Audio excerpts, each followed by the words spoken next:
రామ మందిరాన్ని పెట్టుకొని ఈ రోజు సెంట్రల్ లో అధికారంలో ఉన్నారు అంటే కూడా దానికి కారణం అదే.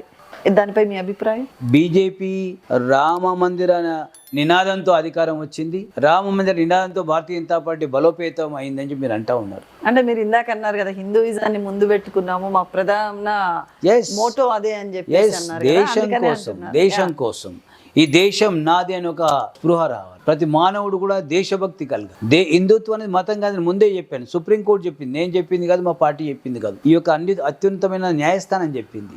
సో దాన్ని ప్రధాన ఎజెండాగా తీసుకొని ప్రతి భారతీయుల్లో ఒక దేశభక్తిని నిర్మాణం చేయాలి, ఒక దేశభక్తిని నూరిపోయాలి.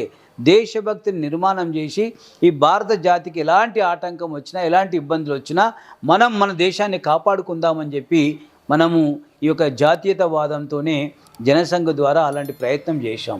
కానీ కేవలం రాముని నినాదం వల్లనో, కేవలం రామ మందిర అంశం మీద భారతీయ జనతా పార్టీ అధికారం రాలే.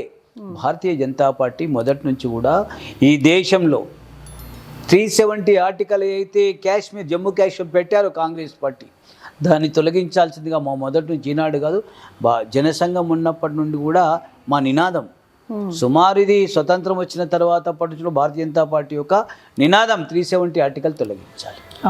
ఈ దేశంలో హిందువులు, ముస్లింలు, క్రైస్తవులు, ఈసాయి ఎవరైనా ఉండొచ్చు, కానీ అందరికీ కూడా ఒకే చట్టం ఉండాలి.